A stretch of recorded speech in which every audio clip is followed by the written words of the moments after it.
আমরা এখন চেন্নাই এক্সপ্রেসে করে যাচ্ছি চেন্নাইয়ের উদ্দেশ্যে। এটা ছাড়লো সাঁতরাগাছি স্টেশন থেকে। চলে আসলাম আমরা চেন্নাই ফেয়ারে।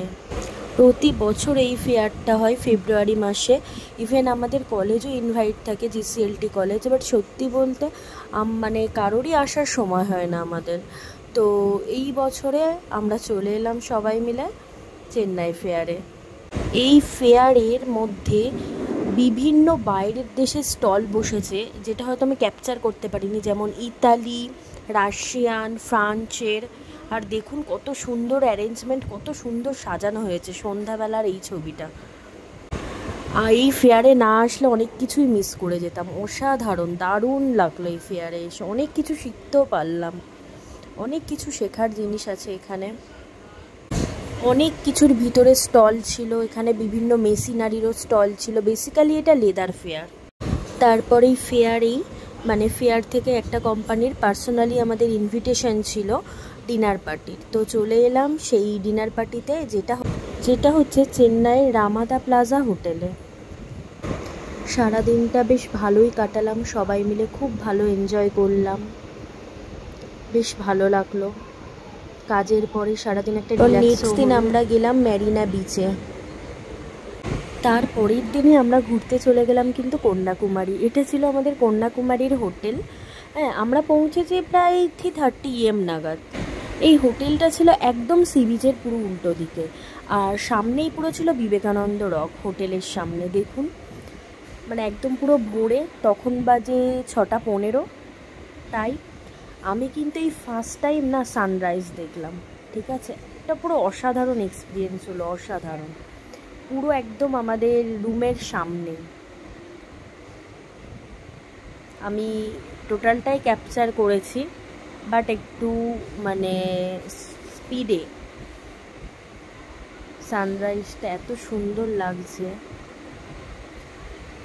আসলে দীঘা, পুরী আমরা যখনই ঘুরতে যাই, বাবা মা বলে যে ওঠ চল সানরাইজ দেখবি, কিন্তু সত্যি কথা বলতে আমার হয়ে ওঠে না, কারণ আমি ঘুম থেকে উঠতে পারি না অত সকালে। তো যাই হোক, এই সানরাইজটা দেখুন অসাধারণ লাগছে দেখতে।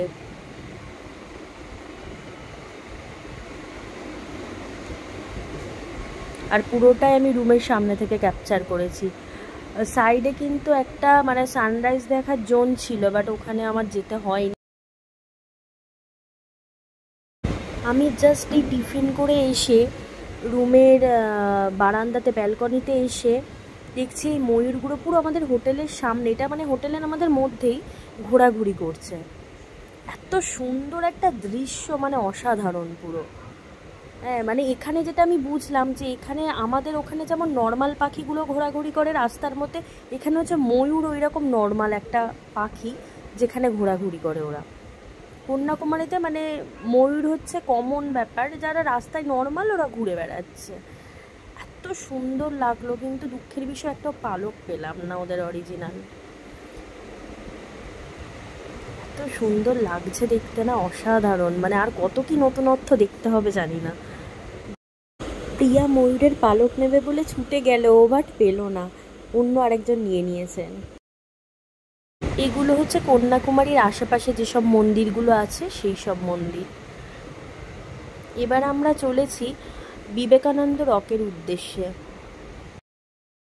অ্যাকচুয়ালি বিবেকানন্দ রকটা আছে উপকূলের একটু দূরে, সেই জন্য ওখানে যেতে হলে এই লঞ্চগুলো ব্যবহার করতে হয়। আসলে এটা হচ্ছে 3টে সমুদ্রের মিলনস্থল। দেখুন জলটার পুরো 3 রকম কালার। এইটা হচ্ছে আসল মন্দিরটা, যেখানে ভিতরে তো ফোন অ্যালাউ নয়, বাট তার সত্ত্বেও আমি ফোন নিয়ে গিয়েছিলাম, ভিডিও করেছি, ফটোও তুলেছি।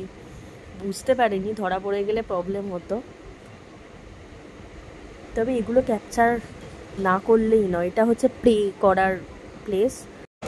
এটা বঙ্গোপসাগর, ভারত মহাসাগর আর আটলান্টিক মহাসাগর এক জায়গায় মিশে এই মহাসমুদ্রটা তৈরি হয়েছে, তাই এটাকে বলা যেতে পারে mixture of the 3 gigantic oceanic water. দেখুন এই কাঁচের উপর দিয়ে আমি যাচ্ছি এখন, পুরো নিচে জল।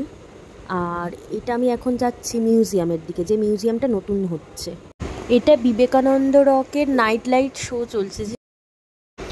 এটা লাইট হাউস থেকে তোলা হচ্ছে, আর এটা হচ্ছে কিন্তু আমাদের এয়ার ইন্ডিয়া হেলিকপ্টার, যেটা যুদ্ধের জন্য ব্যবহার করা হয়।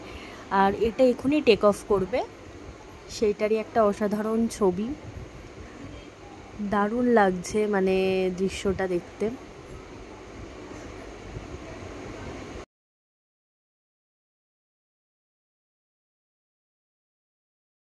নেক্সট দিন আমরা একটু চলে গেছিলাম শপিংয়ে, কিন্তু আশেপাশে কোনো বড় শপিং মলই ছিল না।